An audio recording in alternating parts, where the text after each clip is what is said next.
가시는 동안 우리 신용평가사 이 대표님께 질문을 좀 드리겠습니다. 제가 뭐 언론 보도 보니까 그뭐 홈플러스에게 이게 신용 등급 하락에 대해서 좀 우려가 있었다. 뭐 이런 충분한 소통이 있었고 또 뭐 서류를 보강했다 이런 제가 언론 기사를 본 바가 있는데 뭐 맞습니까? 신용 등급이 하락할 가능성들에 대해서 충분히 염두한 이야기 그런 소통들을 실제로 하셨습니까? 제가 본 기사는 그렇게 나와 있더라고요. 지금 홈플러스랑 얘기가 됐냐는 네네. 말씀이신가요? 다시 한번 질문해 주시겠습니까? 그러니까 그 충분한 소통을 통해서 신용 등급이 떨어질 수 있다라는 것을 신용평가 이 관계자가 충분히 예측할 수 있다. 몰랐을 리 없다. 이렇게 인터뷰를 한 내용이 아까 전에 제가 띄워드린 바가 있는데 그렇게 충분히 소통을 하셨냐 이 말입니다.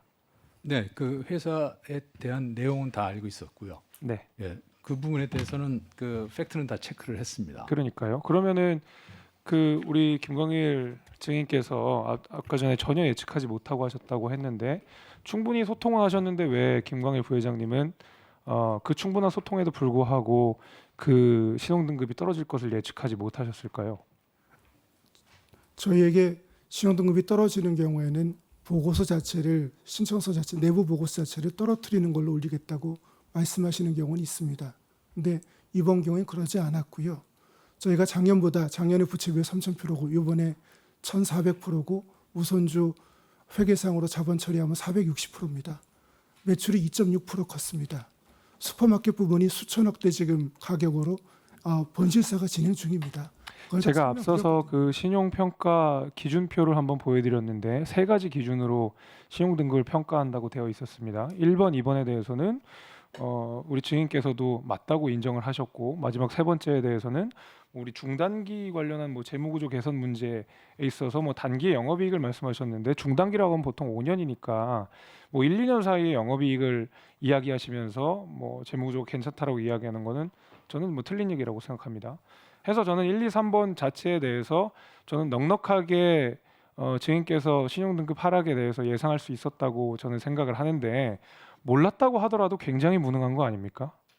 예, 아까 오전에도 제가 덧붙여서 그게 저희 상황을 고려할 때 그 해당하지 않는다라고 답변을 드렸던 거고요. 그러니까 제가 말씀드린 거는 제가 왜 이 말씀을 드리냐면 뭐 관계자들도 그렇고 저기 우리 대표님들 말씀하셨고 충분히 소통을 했다고 하는데 그 정도의 대비도 안 한 상태에서 갑자기 이렇게 신용등급이 떨어지고 뭐 전환차를 발행하고 그간 중에 이런 사태가 일어났는데 여기에 대해서는 전혀 무방비로 대응도 안 하고 있었다는 사실이 제가 이해가 안 되는 지점은 바로 그런 지점입니다. 그런데 굉장히 무책임한 무능함을 보여주셨음에도 불구하고 앞서서 많은 존경하는 위원님들께서 말씀하신 대로 역사상 전무후무한 사실상 영업일 하루 만에 이 회생 절차를 개시한 기록을 갖고 계십니다. 어떤 데는 굉장히 무능한 모습을 보이고 어떨 때는 굉장히 유능한 모습을 보여주고 있습니다. 도대체 우리 회장님의 경영력은 굉장히 유능한 거라고 봐야 됩니까? 아니면 무능한 거라고 봐야 됩니까? 그리고 결국에는 지금 이 관리인으로 선임이 되신 거 아닙니까? 지금 홈플러스가 절체절명의 위기에 빠져 있는 상황 속에서 소비자들이든 아니면 거래처든 아니면 채권자든 모든 사람들이 지금 이 홈플러스의 위기를 어떻게 극복하느냐를 보고 계시고 직접 책임을 맡고 계신데 어떤 이 정도의 무능함을 우리가 봐야 되는 건지 아니면 교활할 정도로 유능한 걸 우리가 믿어야 되는지 제가 모르겠다는 말씀을 드리는 겁니다.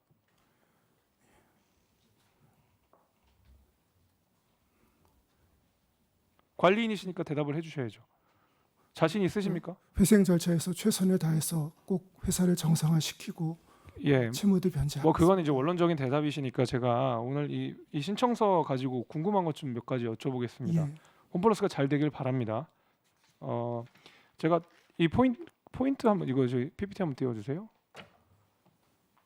이게 보이니까 대한민국 홈플러스 포인트가 114억 가량 되더라고요. 이거 만약에라도 홈플러스가 잘못되면 이 포인트 어떻게 되는 겁니까? 사용하지 못하게 됩니다. 그렇겠죠. 그러면은 114억이 그냥 공중분해 되는 겁니다. 그리고 거기에는 증인 책임이 분명히 있는 것이고요. 제가 이 신청서 관련해서 잘 납득이 안 되는 점 몇 가지를 짚어보겠습니다. 앞서서 증인께서도 이야기한 바대로 몇 가지 영업 적자가 악화되는 원인이 있었습니다. 그 중에서 이제 첫 번째로 여기 제시한 게 인건비 부담이 가중된 것이고요. 두 번째는 임대료가 지속적으로 인상된 것. 세 번째는 쿠팡과 중국계 이커머스 업체들의 공격적 확장으로 오프라인 유통 산업이 전반적으로 침체를 겪게 된 것. 뭐 네 번째도 있는데 일단 세 가지만 이야기를 드리겠습니다.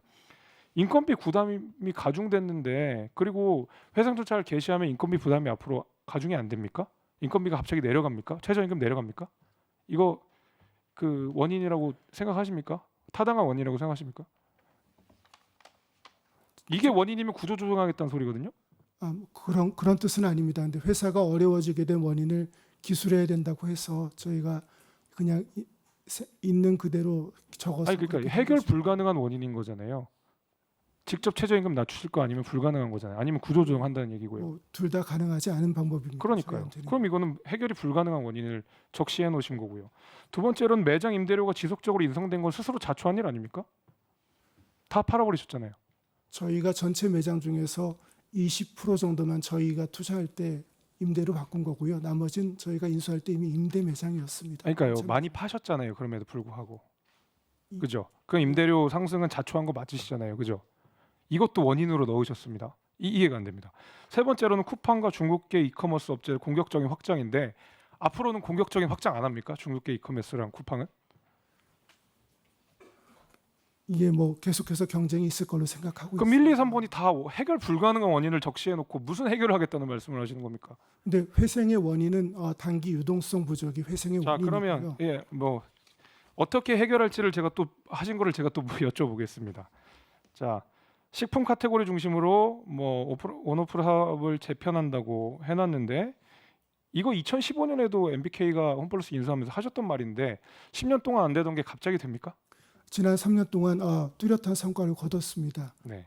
그렇게 해서 재편한 점포들은 평균 10% 후반대의 매출 성장률을 보여줬습니다. 시간 좀 더 주십시오. 수익성도 개선됐고 그런 왜 이렇게 잘하셨는데 그러면 경영위기가 뭡니까? 저 사실 그것도 잘 이해가 안 되는 거고요. 두 번째로는 온라인 사업을 경쟁 사업 차별화하여 온라인 사업을 적극적으로 확대한다라고 해놓으셨는데 이것도 아까 말씀하신 대로 경쟁이 치열해지고 쿠팡이나 중국계 이커머스가 아주 공격적으로 확장을 하는데 뭐 사실 굉장히 선언적인 의미에 불과하다고 생각하고 다른 업체에 비해서 제가 매출난 걸 보니까 오히려 홈플러스는 거기에 비해서 현저히 미치지 못하던데 어떻게 새삼스럽게 온라인 사업을 그들과 경쟁해서 이길 수 있습니까? 저희가 생식품 분야에서의 온라인은 잘하고 있다고 생각합니다. 오늘 현재 업계 3등 정도나 4등 정도로 알고 있고요.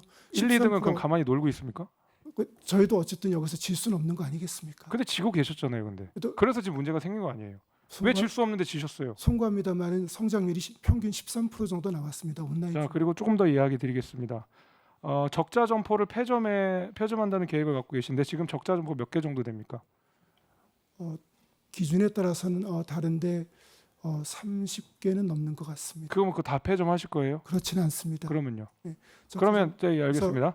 부천 상동 같은 경우에 제가 알아보기에는 매출이 굉장히 높은데 이거 왜 폐점 계획 갖고 계십니까? 부천 상동은 저희가 소유한 점포는 임차 점포입니다. 아, 그렇습니까? 예, 그래서 임대인이 개발하겠다고 해서 저희가 보상금을 받고 문을 닫고 재입점하는 케이스입니다.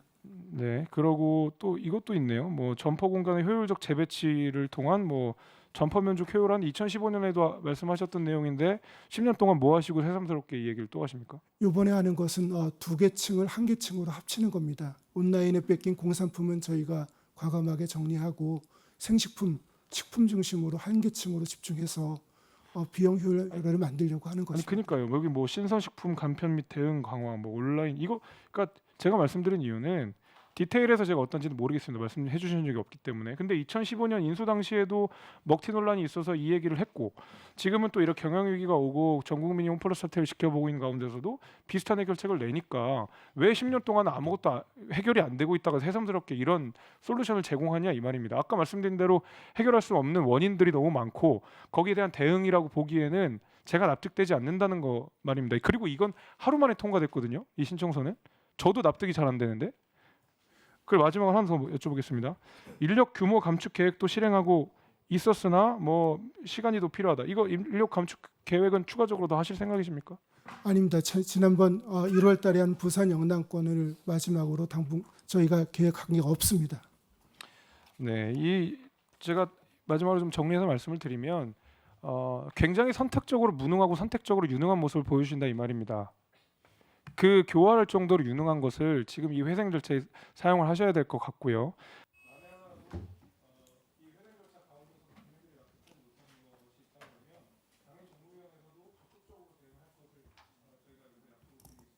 예, 최선을 다하겠습니다.